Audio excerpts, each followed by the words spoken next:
দেখো ভাত আমার হয়ে গেছে।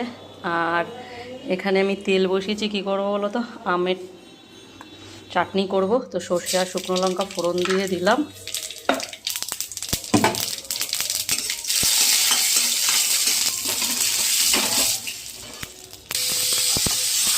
আমটা দিয়ে দিয়েছি, এবারে পরিমাণ মতো নুন আর হলুদটা দেবো।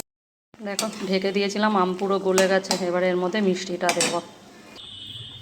দেখো আমার আমের চাটনি হয়ে গেছে। আর একটু ঝোল ঝোল করে করলাম, কেন বলো তো, ঝোলটা চুমুক দিয়ে খেতে হেভি লাগে, ওর জন্য গাঢ় করিনি, এইভাবেই করলাম। এবার এটাকে নামাবো, নামিয়ে কি রান্না করবো বলো তো, আলু পটলের তরকারি।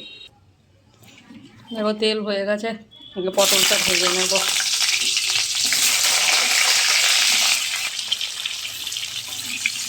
পটলটা লাল করে ভেজে নেব, ভেজে নিয়ে তুলে তারপরে আলুটা ভাজবো। আর এদিকে দেখো কি করছি, মশলা বাটছি, জিরে আর আদা, এটা দিয়েই রান্না হবে। তো মশলাটা বেটে নিই। দেখো পটল ভাজা হয়ে গেছে, তুলে নিয়েছি। এবারে তেলের মধ্যে আলুটা দিয়ে দেবো, দিয়ে ভাজবো। দেখো আলু ভাজাটা হয়ে গেছে। আর এর মধ্যে আমি মশলাটা দেবো, জিরে আদা বাটা, টমেটো, কাঁচা লঙ্কা চেরা, পরিমাণ মতো নুন, হলুদ আর লঙ্কার গুঁড়ো, এটা দিয়ে এবারে ভালো করে কষাবো। আর আলু পটলের তরকারিটা হয়ে গেলে কি রান্না করবো বলো তো, পনিরের তরকারি করব। আর এখানে গিমা শাক আছে, গিমা শাকের বড়া করব। মশলাটা ভালো করে কষিয়ে নিই। দেখো মশলা কষানো হয়ে গেছে।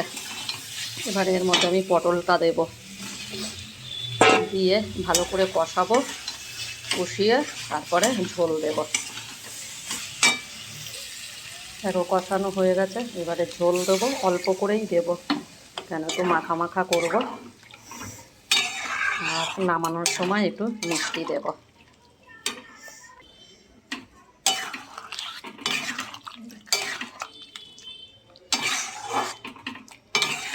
ফুটে গেলে তারপরে নামানোর সময় মিষ্টি দেব। দেখো তরকারি আমার রেডি হয়ে গেছে, আর মিষ্টি আমি দিয়ে দিয়েছি অল্প করে। আর আলু সিদ্ধ হয়ে গেছে। আর তরকারিটা মুখে দিয়ে দেখলাম, ঝাল তো হয়েছে, খুবই ঝাল হয়েছে। মানে এতটা ঝাল আমি তরকারিতে দিই না, কিন্তু আজকের হয়ে গেছে। কাঁচা লঙ্কা কটা ছিটে দিয়েছিলাম না, ওর জন্য। আর তরকারির কালারটা কেমন হয়েছে দেখো, কিন্তু একটু ঝাল হয়েছে তরকারিটা। এবারে নামাবো, নামিয়ে আর পনিরের তরকারিটা করব। দেখো তেল হয়ে গেছে, এবারে পনিরগুলো দিয়ে দেবো।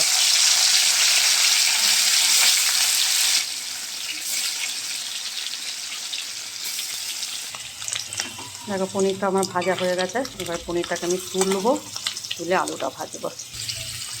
দেখো পনিরটা দিয়ে আমি জলের মধ্যে দিয়ে দিয়েছি। আর এখানে আলু ভাজা বসিয়েছি। আলু ভাজাটা হয়ে গেলে ক্যাপসিকাম ভাজবো। দেখো আলু ভাজাটা হয়ে গেছে, এবার এর মধ্যে আমি ক্যাপসিকামটা দেব, আর কাঁচা লঙ্কা দেব, দিয়ে একটু ভাজা ভাজা করে নিয়ে তারপরে মশলা দেব। দেখো একটু ভাজা ভাজা হয়ে গেছে, এবারে মশলাটা দিয়ে দিলাম। জিরে আদা বাটা, পরিমাণ মতো নুন, হলুদ, টমেটো, আর একটুখানি লঙ্কার গুঁড়ো দিয়েছি, না দেওয়ার মতন, কেন কাঁচা লঙ্কা দিয়েছি, আগের তরকারিটাই ঝাল হয়েছে, ওর জন্য অল্প দিলাম।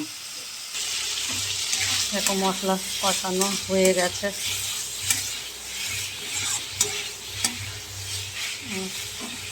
আলুও সিদ্ধ হয়ে গেছে। এবারে দেখো পনিরটা দিয়ে দেবো। এবারে ভালো করে ফুটে গেলে মিষ্টি দেবো, দিয়ে নামাবো।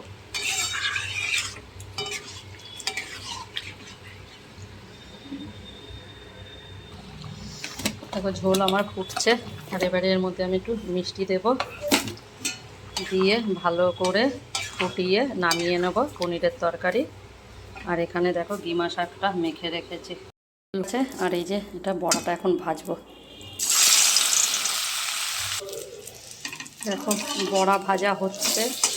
আর এই যে আজকে তিতো খেতে হয়, তার জন্য এটা ব্যবস্থা করছি। তো বন্ধুরা, আজকের ভিডিওটা তোমাদের কেমন লাগলো একটু লাইক, কমেন্ট আর শেয়ার করো। দেখা হচ্ছে নেক্সট ভিডিওতে। টাটা বাই সবাইকে, সবাই ভালো থেকো, সুস্থ থেকো।